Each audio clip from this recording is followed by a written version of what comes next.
Welcome to the Deep Dive. Today we're getting into something really fascinating, but also, well, quite troubling. India. You see this incredible economic growth story, right? But at the same time, it's one of the most unequal places on Earth. So our mission today is to kind of unpack that, look at the sociological roots behind this gap, this persistent disparity. Yeah, and when you look at the numbers, it's genuinely striking. It really paints a picture. You've got the wealthiest 10% in India holding, 77% of the national wealth? I mean, that's huge.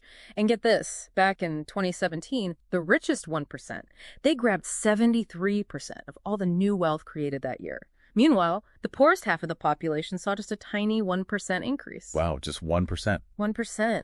So you see, it's not just an economic issue, is it? To really get it, we need to dig deeper into the history, the social structures. The politics too, presumably. Exactly, the whole picture. So when we see those stark figures, is it purely about rich versus poor economic class? Or is it more complicated? Are there, overlapping issues? That's a really key point. Sociologists talk about intersectionality. For you listening, that basically means different parts of your identity, like your gender, your caste, maybe where you live. They don't just add up. They interact, they intersect, creating these unique layers of disadvantage. Think about being a woman from a scheduled caste or scheduled tribe, these historically marginalized groups.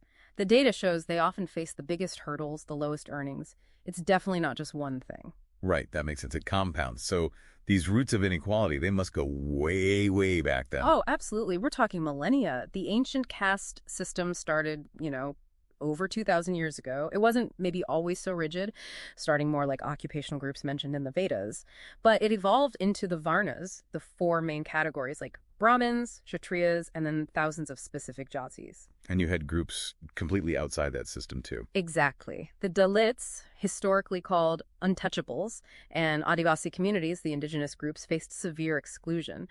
But here's a crucial twist. The British colonial period actually made caste more rigid. How did they do that? So, starting around 1881, they began meticulously recording caste in their censuses. They essentially tried to pin down and codify this complex fluid system into neat boxes. And then they passed laws, like the Criminal Tribes Act of 1871, which literally branded entire communities as inherently criminal based on birth, or the Land Alienation Act, which affected land ownership along community lines. So they didn't just observe it, they actively shaped and hardened it through policy. Precisely. They embedded it into the legal and administrative system. Okay, so that's the social structuring. What about the economic side under the British? We hear about the drain of wealth. Yes, the economic exploitation was systematic. That drain of wealth was very real. Think about the land revenue systems, like the permanent settlement. It often ended up dispossessing farmers because the taxes were fixed so high. Plus, heavy taxes generally, and deliberate policies to undermine Indian industries. Like the textile industry. Exactly. The Calico Acts are a prime example. They were designed to kill off India's very successful textile manufacturing to boost Britain's own mills. These actions left, deep scars. Structural disadvantages that India is still grappling with today. It's an incredible burden of history. So fast forward past independence. Did things start to balance out? Because we see post-1991, after economic liberalization, India's growth really takes off. 6, 7, 8% growth figures after 2002. But you also hear that inequality actually got worse. Some say even worse than under the British.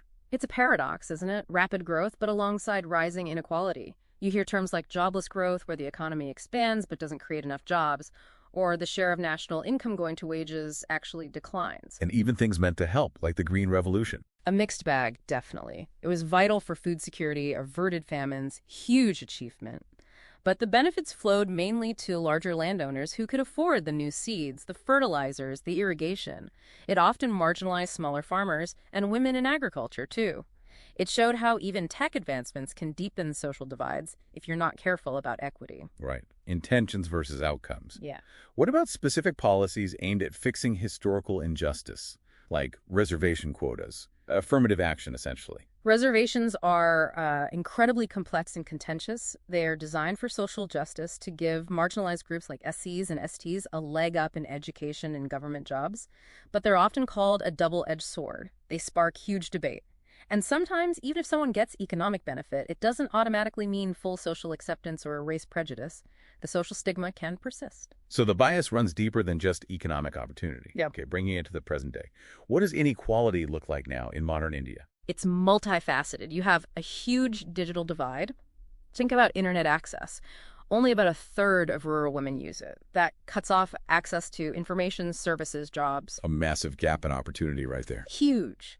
Then there's the stark urban-rural disparity. Wealth in cities is growing about twice as fast as in the countryside. And gender inequality is still deeply entrenched. Female labor force participation is shockingly low, below 20%. Plus, women often face the double burden, paid work, if they have it, and the vast majority of unpaid domestic work and childcare. And does caste discrimination still play a role, even if it's maybe less overt now? Absolutely. It might be more subtle, more covert, Really? but it's there. You see it in hiring decisions. Who gets venture capital funding for their startup? Even finding rental housing in cities. Sometimes market forces can, exploit these existing social divisions. Wow. And you mentioned basic services earlier. Yes, this is critical. Because of chronic underinvestment in public health and education, these essential services have effectively become luxuries for many. The statistic is staggering. Something like 63 million Indians are pushed into poverty every year just because of healthcare costs. 63 million a year. That's the figure often cited.